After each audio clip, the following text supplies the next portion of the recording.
कि पवन जीत के जब मत चला बस बहुत राज के बात होला। ऊपर से कहिए पवन तारा खाते हम बानी, अभी तेरे कैंची तैयार बिया। हेलीकॉप्टर ला भाषण उड़िया के हेलीकॉप्टरे पर चल जाला। घर में ढुके के आवश्यकता बा। गांव में हमारा भोजपुर जिला के हमारा क्षेत्र के 90% लोगन के रिश्तेदारी काराकाट क्षेत्र में बा। सब लोग कूच करे, सब लोग बेटी बहन से वोट मांगे, सब लोग के रिश्तेदारी बा। भोजपुरी क्षेत्र बा, भोजपुरी सेक्टर बा। ई बोलावा खिलावा बात के बनौला पनीर से अब आखिर से जग पार ना लागी। यूट्यूब के दुनिया छोड़े के पड़ी, ग्राउंड पे जाए के पड़ी, ग्राउंड पर जाए के पड़ी, कैंप करे के पड़ी। केकरा से का गलती सही भइल बा सब स्वीकारे के पड़ी। ई हमारे को आईना बा। जे शुभ चिंतक होला नु वो आईना खोल के दिखावेला।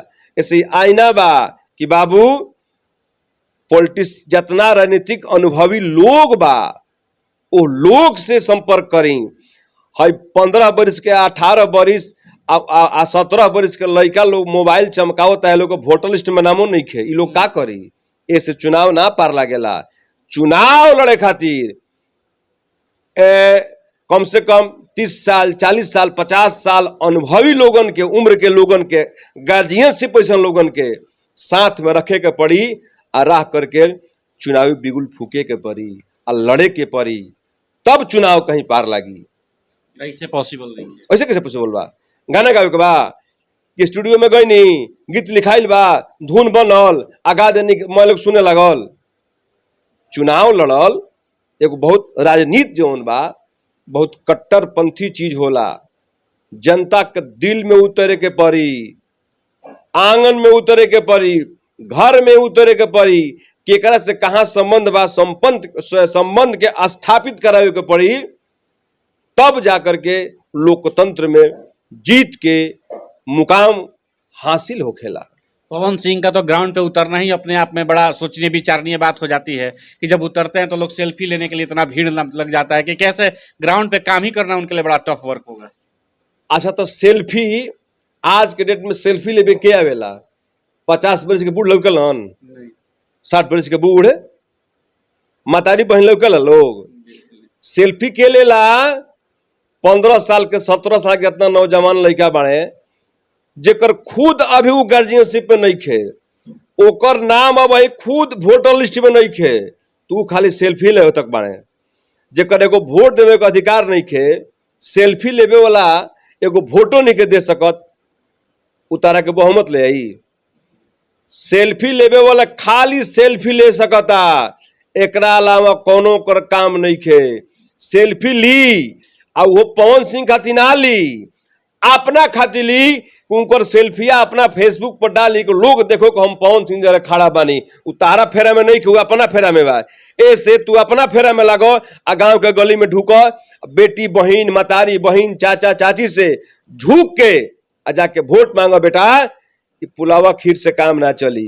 गाना तो आए आशीर्वाद के लिए, गाना निकाले पवन सिंह तुरंत अभी। अच्छा बात बा, गाना निकले के माध्यम से आशीर्वाद कहीं ना कहीं लेने का काम भी कर रहे हैं। अच्छा बात बा। हाँ देखी तरीका ठीक बा, तरीका बढ़िया है। गाना निकले के चाहिए, स्लोगन निकले के चाहिए, बैनर निकले के चाहिए, पर्चा निकले के चाहिए, गाड़ी निकले के चाहिए, लेकिन तरीका से जगह पर वार करे के बाद, जगह पर जाए के बाद। हाई हे लोग के फेरा में ना कि काराकाट की जनता, हमारे जो अभी नेता होंगे पवन सिंह ही होंगे, सब लोग बोल भी रहे हैं कि अब उपेंद्र कुशवाहा के जगह पे पवन सिंह आएंगे। ये सब लोग बोलेला, सब लोग कहेला जे अब वोट दे जाए तो दे दी लोग उनका के। अब उपेंद्र कुशवाहा के समर्थक कहे कि हम उपेंद्र कुशवाहा को देखना चाहते हैं, राजा राम जी के कहे कर हम राजा राम को देखल चाहता नहीं, पवन सिंह ऐसे काम ना होला। जनरल मास लेवल पर लोग जमीन बोले लागे, गली गली बोले लागे, आंगन आंगन से आवाज निकले लागे। ओह लोगन से प्रौढ़ लोगन से एकरा का राजनीति पर जीत कहल जाला। है यूट्यूब पर चिल्लाए वाला लोग खाली यूट्यूबे पर रही। गांव के गली से मतारी बहन बेटी भाई भौजाई फुआ चाचा चाची इज अपन आवाज निकालस कि हम वोट दे फलनवा के, ओकरे के वोट कहल जाला। पड़े वाला वोट बोलेला ना। एक रात में अंतिम रात, यही रात बाकी है, यही रात काफी है। वोट के बदलाव अंतिम दिन तय निश्चित करेला। जब मोदी जी के प्रधानमंत्री बनावे के बाद ये तूफान आंधी या तूफान के विरुद्ध चुनाव लड़े के बाद खोल के हम बताओ तनी, निर्दलीय आंधी या तूफान सुनामी के विरुद्ध चुनाव लड़े के बाद अब वो चुनाव कैसा होके के चाहिए, कैसे लड़े के पड़ी, उनका जितना इर्द गिर्द में शाहिद गिर्द लोग बा, गुरु घंटाल लोग, वो लोग के समझे के पड़ी कि कैसे चुनाव लड़ल जाओ। राजनीतिक अनुभवी लोग के जा आवश्यकता बा, ऐसा गुरुजन के आवश्यकता बा। यूट्यूब पर मोबाइल चमकावे वाला लोग के आवश्यकता नहीं खे। वो मोबाइल चमकी गाना के प्रचार खातिर, लेकिन वोट खातिर गांव के गली में ढुके के पड़ी, गांव गांव में कैंप करे के पड़ी। हजारों लोग आरा से काराकाट में जाओ, एक लोग जाओ, सैकड़ों लोग जाओ, गांव गांव कबर के जाओ कि हमार बेटा खड़ा बा, हमार भतीजा खड़ा बा, हमार भाई खड़ा बा, सब लोग के मिलावे के पड़ी, तब चुनाव निकली। आ एकरे के कहल जाई लोकतंत्र के जीत। हमार शुभकामना बा। बहुत काराकाट के जनता से क्या कुछ कहना चाहेंगे, जो भी पवन सिंह के समर्थक है या फिर जो देख रहे होंगे इस वीडियो को? काराकाट के जनता से ये कहे के बाद कब रहो सब के बीच में एगो नौजवान लड़का खड़ा बा, नौजवान के मौका देवे के चाहिए। मौका दी सभे अपन चयन चुनाव के माध्यम से चयन जनप्रतिनिधि के अच्छा करी। हम यह करब। जय भारत, वंदे मातरम, जय भोजपुरी समाज। जाते जाते पवन सिंह के लिए क्या सुझाव रहेगा?